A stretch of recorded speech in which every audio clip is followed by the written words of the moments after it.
జై శ్రీరామ్. అందరికీ నమస్కారం. వెల్కమ్ టు న్యూస్ అఖండ. నేను మీ కస్తూరి శ్రీధర్. మిత్రులారా, కేరళలో నిలిచిపోయినటువంటి F-35 యుద్ధ విమానానికి సంబంధించిన న్యూస్ ఇప్పుడు మీడియాలో ఎక్కడ చూసినా కూడా హల్చల్ చేస్తుంది. సరే, ఎంతకో దాని కథ ఏందనేది ఈ న్యూస్ ద్వారా మీకు చెప్పే ప్రయత్నం చేస్తా. ఓకేనా? న్యూస్ మాత్రం చాలా బాగుంటుంది. F-35B యుద్ధ విమానం. ఈ F-35B అనేది 5th జనరేషన్ స్టెల్త్ టెక్నాలజీతో రూపొందించబడినటువంటి ఫైటర్ జెట్ అనమాట. దీనికి తక్కువ దూరంలో టేక్ ఆఫ్ అవడం అంటే పైకి లేయడం, అలాగే నెట్ట నిలువుగా ల్యాండ్ అయ్యేటటువంటి సామర్థ్యం ఉంటే ఈ అధునాతన సాంకేతికత దీనికి సొంతం అనమాట. అంటే ఇట్లా నిలబడగలుగుతుంది చక్కగా నిచ్చిన మాదిరిగా. ఈ రకం యుద్ధ విమానాలు ప్రస్తుతం అమెరికా, బ్రిటన్ వంటి చాలా తక్కువ దేశాల దగ్గర మాత్రమే ఉన్నాయి. ఇక ఈ యుద్ధ విమానాలను అమెరికాకు చెందినటువంటి లాక్హీడ్ మార్టిన్ అటువంటి సంస్థ తయారు చేసింది. ఇవి 5th జనరేషన్కి చెందినటువంటి యుద్ధ విమానాలు అనమాట. అంతేకాకుండా ఇవి స్టెల్త్ ఫైటర్లు కూడా, అంటే శత్రు దేశాలకు సంబంధించినటువంటి రాడార్లకు చిక్కకుండా ఈ యుద్ధ విమానాలు దాడులు చేసి మళ్ళీ సేఫ్గా వెనక రాగలుగుతాయి. వీటి వేగం దాదాపుగా గంటకు 2000 కిలోమీటర్లు. అంతేకాకుండా F-35B యుద్ధ విమానాలను కట్టింగ్ ఎడ్జ్ టెక్నాలజీతో తయారు చేశారు. ఈ యుద్ధ విమానాలు అణ్వాయుధాలను కూడా ఈజీగా మోసుకొని పోగలుగుతాయి. అమెరికా కేవలం నాటో దేశాలకు మాత్రమే ఈ యుద్ధ విమానాలను అమ్ముతూ ఉంటుందన్నమాట. ఇవి ప్రపంచంలోనే అత్యంత శక్తివంతమైనటువంటి 2వ యుద్ధ విమానాలుగా వీటికి పేరున్నది. ఓకేనా? సరిగ్గా ఈ F-35B యుద్ధ విమానాలనే అమెరికా అధ్యక్షుడు డొనాల్డ్ ట్రంప్ మన దేశానికి ఆఫర్ చేసినాడు. భారత్కు ఈ స్టెల్త్ యుద్ధ విమానాలను అమ్మాలని చెప్పేసి డొనాల్డ్ ట్రంప్ అయితే భావించాడనమాట. నిజానికి డొనాల్డ్ ట్రంప్ నిర్ణయం అయితే మంచిదే అనుకుందాం. సరే, చెప్పాలంటే అది ఒక రకంగా వాళ్ళకి వ్యాపారం కూడా. ఇంకోటి ఏంటంటే, వాళ్ళకి ఎవరైతే అనుకూలంగా ఉంటారో ఆయా దేశాలకు వాళ్ళకి సంబంధించినటువంటి ఆయుధాలను, ఈ యుద్ధ విమానాలను అన్నింటిని కూడా అమ్మాలనుకుంటా ఉంటారు. ఆ క్రమంలోనే ఇప్పుడు ఈ డొనాల్డ్ ట్రంప్ అదే ఆలోచన చేశాడు. ఈ ఆలోచనతోనే భారత్కు డొనాల్డ్ ట్రంప్ ఈ ఆఫర్ని అయితే ఇచ్చాడు. ఇకపోతే మన భారత్కు కూడా ఈ స్టెల్త్ యుద్ధ విమానాలు కావాలి కాబట్టి భారత్ కూడా సూత్రప్రాయంగా అందుకు అంగీకరించింది. ఒకానొక దశలో అమెరికా నుంచి 50 వరకు ఈ F-35B యుద్ధ విమానాలను కొనుగోలు చేయాలని చెప్పేసి మన భారత ప్రభుత్వం అయితే భావిస్తూ వచ్చింది. ఇక్కడ ఇంకొక మాట ఏంటంటే, ఒకానొక దశలో మన భారత ప్రభుత్వం అమెరికా నుంచి 50 వరకు ఈ F-35B యుద్ధ విమానాలను అయితే కొనుగోలు చేయాలని చెప్పేసి భావిస్తూ వచ్చిందనమాట. ఇక్కడ ఇంకొక విషయం ఏంటంటే, అమెరికా మనకు సోర్స్ కోడ్ అయితే ఇవ్వదు. వాళ్ళకి నచ్చితేనే, ఏది ఇప్పుడు సపోజ్ వచ్చేసి పాకిస్తాన్ మన శత్రు దేశము, పాకిస్తాన్ వచ్చేసి అమెరికాతో దగ్గరగా ఉంటుంది, అమెరికా డబుల్ గేమ్ ఆడుతూ ఉంటుంది. ఇప్పుడు మనం పోయి ఈ F-35B యుద్ధ విమానాన్ని కనుక మనం కొన్నామనుకో, పోయి పాకిస్తాన్ మీద దాడి చేయాలంటే అప్పుడు వీళ్ళు ఒప్పుకోరన్నమాట. అదేవిధంగా మనకు సంబంధించినటువంటి ఆయుధాలను వాటిలో ఇన్స్టాల్ చేసేదానికి వీళ్ళు ఒప్పుకోరు. దాన్ని సోర్స్ కోడ్ అంటారనమాట. ఆ సోర్స్ కోడ్ ఎవరు, అది ఇవ్వకపోతే వాళ్ళ కాదని చెప్పి మనం ఏమీ చేయలేం. అర్థమవుతుందా? దీంట్లో తిరకాసులు కూడా చాలానే ఉన్నాయి. సరే, అదే సమయంలో బ్రిటన్కు చెందినటువంటి F-35B యుద్ధ విమానం మన కేరళలోని తిరువనంతపురం అంతర్జాతీయ విమానాశ్రయంలో ఎమర్జెన్సీ ల్యాండింగ్ అయితే అయింది. నిజానికి ఈ బ్రిటిష్ F-35B యుద్ధ విమానం అరేబియా సముద్రంలో మిలిటరీ ఎక్సర్సైజ్లను నిర్వహించడానికి వచ్చింది. ఏది మామూలుగా చెప్పే మాటలు. ఈ ఎక్సర్సైజ్లు నిర్వహిస్తూ ఉండే సమయంలో సడన్గా ఈ యుద్ధ విమానంలో సాంకేతిక లోపాలు తలెత్తడంతో ఈ యుద్ధ విమానాన్ని అత్యవసరంగా మన తిరువనంతపురం విమానాశ్రయంలో ల్యాండ్ చేశారు. అర్థమైందా?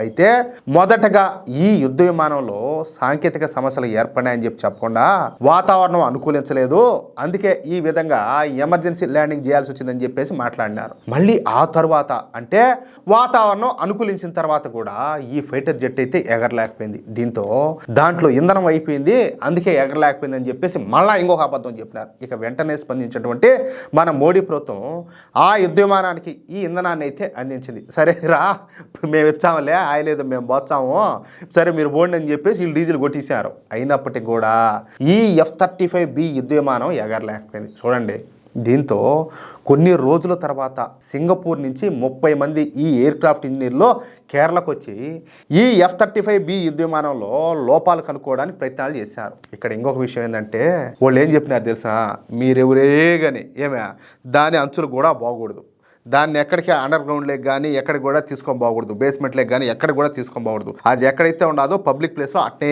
కనపడతా ఉండాలి. దాని మీద మేము శాటిలైట్లు మోహరించినాం, దాన్ని ఎప్పుడు కూడా మేము అబ్జర్వ్ చేస్తూ ఉంటాం. మీ ఓళ్ళు కానీ టెక్నీషియన్లు కానీ ఇంజనీర్లు కానీ ఎవరే కానీ దాని అంచులు కూడా పోకూడదని చెప్పేసి వాళ్ళు ఒక అల్టిమేటం జారీ చేశారు. ఎందుకంటే భయం. దాన్ని తీసుకుపోయి లోపల పెట్టి దాన్ని మనోళ్ళు రీఇంజనీరింగ్ చేసి ఎక్కడ ఆ టెక్నాలజీని మనోళ్ళు కనిపెట్టేస్తారని చెప్పేసి వాళ్ళు భయపడి ఉచ్చబోసుకొని చచ్చినారంటే ఆ విధంగా చాలా తతంగాలే జరిగినాయి. ఇక్కడ ఇంకొక మాట ఏంటంటే, అలాగే ఈ 35B యుద్ధ విమానం విషయంలో ఇంకొన్ని వార్తలు కూడా వెలుగులోకి వచ్చాయి. ఇది మన భారత గగనతలంలోకి వచ్చేసరికి మన రాడార్లు దాన్ని లాక్ చేసేసినాయంట. మామూలుగా వీళ్ళు చెప్పేది ఏంది, ఓఎమ్మ దానికి స్టెల్త్ ఫీచర్స్ ఉంటాయి, ఏ రాడార్లు కూడా దాన్ని పసిగట్లే ఇదిగినని మాట్లాడతారు కదా. కానీ మన రాడార్లు దాన్ని గుర్తించి దాన్ని లాక్ చేసేసినాయి, పసిగట్టేసినాయి. దీంతో అది ఎగరలే పోయింది, ఈ విధంగా నిలబడిపోయిందని చెప్పి ఆ వార్తలు కూడా వస్తున్నాయి. ఇంకొకటి ఏంటంటే, ఈ యుద్ధ విమానంలో కిల్ సిస్టమ్ అనేది ఒకటి ఉంటుందంట. ఒక నాటో దేశాల్లో తప్ప ఇంకెక్కడికైనా పోయి ఎమర్జెన్సీ ల్యాండింగ్ అవ్వాల్సిన పరిస్థితి వస్తే ఆ కిల్ బటన్ కనుక నొక్కేస్తే మొత్తం దాంట్లో ఉండే సాఫ్ట్వేర్ ఆ టెక్నాలజీ మొత్తం కూడా అంతా బ్లాక్ అయిపోతుందంట. తర్వాత దాన్ని ఎవరు ఏం చేయలేరు, కదిలించలేరు. ఈ రకమైన వార్తలు కూడా వస్తున్నాయి. ఒకవేళ గనక మన రాడార్లో దాన్ని గనక లాక్ చేసి ఉంటే అంతకు మించిన గొప్ప విషయం ఇంకోటి ఉండదు. ఏంది, అమెరికా ఇది పెద్ద తోపు అని చెప్పుకునే యుద్ధ విమానాన్ని మన రాడార్లో లాక్ చేసి పార్దొబ్బినే దాన్ని కనిపెట్టేసి అంటే ఇంకేందనుకుంటున్నారు, అంతకంటే గ్రేటెస్ట్ ఇంకోటి ఉంటుందా? అట్లా అనమాట. ఈ సింగపూర్ నుంచి వచ్చినటువంటి ఈ 30 మంది ఇంజనీర్లు కూడా ఏం చేయలేకపోయినారు, దాన్ని ఏం కదిలించలేకపోయినారు. దీంతో ఈసారి నేరుగా బ్రిటన్ నుంచి 40 మంది లఖీద్ మార్టిన్ ఇంజనీర్లు కూడా కేరళకు వచ్చారు. చూడండి, అంటే దాన్ని ఎవరైతే తయారు చేశారో దాని బాబులు వచ్చారనమాట. వాళ్ళు కూడా 3 రోజులు శ్రమించినప్పటికీ ఈ యుద్ధ విమానం 1 ఇంచు కూడా కదలలేకపోయింది. చూడండి, అయితే ఈ యుద్ధ విమానం కేరళకు వచ్చి ఈ రోజుతో 20 రోజులు పూర్తిగా వస్తుంది. దీంతో ఇక చేసేది ఏమి లేక ఈ F-35B యుద్ధ విమానాన్ని కేరళ నుంచి బ్రిటన్కి తరలించాలని చెప్పేసి నిర్ణయం అయితే తీసుకున్నారు. ఏది, ఇంక గుడ్డెద్దును కదా, ఏదో తలుగులేసి పట్టి లాక్కోపోయినట్టు దీన్ని ఎత్తుకోపోవాలని చెప్పేసి నిర్ణయం తీసుకున్నారు. మరి ఇంత పెద్ద యుద్ధ విమానాన్ని తరలించడం అంటే మామూలు మాటలు కాదు కదా. అందుకే అతి పెద్ద ట్రాన్స్పోర్ట్ విమానమైనటువంటి C-17 గ్లోబ్ మాస్టర్ విమానాన్ని భారత్కు పంపే ఏర్పాట్లు బ్రిటన్ అయితే చేపట్టినట్టు తెలుస్తుంది. ఇక ఈ F-35 యుద్ధ విమానాన్ని 2-3 పార్ట్లుగా విభజించి దీన్ని తిరిగి బ్రిటన్ దేశానికి అయితే తీసుకొని పోతారంట. ఏదైతేనేమయ్యా, ఇప్పుడు ఈ F-35B యుద్ధ విమానం గురించి అసలు నిజాలు అయితే తెలిసిపోతున్నాయి. ఏ చిన్న లోపం ఏర్పడినా కూడా ఈ యుద్ధ విమానం ఎక్కడ కూడా కదలలేదని, అసలు ఈ యుద్ధ విమానంతో మనకు డబ్బులు బొక్క తప్ప మరేమీ ఉపయోగం ఉండదన్న విషయం ఇప్పుడు బయటపడిపోయింది. అంటే మన దేశానికి సంబంధించినటువంటి వేల కోట్ల రూపాయలు వెచ్చించి ఈ యుద్ధ విమానాలు కొనుగోలు చేయకుండా బతికిపోయినాం అనమాట. అది విషయం అయితే చాలానే ఉండాలి.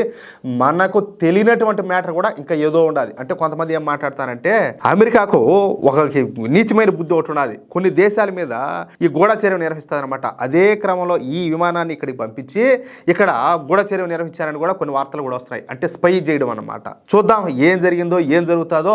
మరి కొద్ది రోజులు అయితే ఇంకా పూర్తి వివరాలు తెలిసే అవకాశం అయితే ఉండాలి. మొత్తానికైతే ఈ అమెరికాకు వచ్చినటువంటి ఈ F-35B యుద్ధ విమానం ఒక ఎరిపప్ప అని చెప్పి తెలిపింది. అది మాత్రం పక్క. ఏమంటారా మిత్రులారా? ఈ న్యూస్ కనుక మీకు నచ్చినట్లయితే ఖచ్చితంగా ఈ న్యూస్ నలుగురికి షేర్ చేయండి. అదేవిధంగా ప్రతి ఒక్కరు కూడా మీ యొక్క అమూల్యమైనటువంటి అభిప్రాయాలను స్పష్టంగా కామెంట్ రూపంలో తెలియజేయండి. ఇంకో విషయం ఏంటంటే, ఇంతవరకు మీరు కనుక మన ఛానల్ను సబ్స్క్రైబ్ చేసుకున్నట్లయితే ప్రతి ఒక్కరు కూడా మన ఛానల్ను సబ్స్క్రైబ్ చేసుకోండి, సపోర్ట్ చేయండి ప్లీజ్. జై శ్రీరామ్, జై హింద్.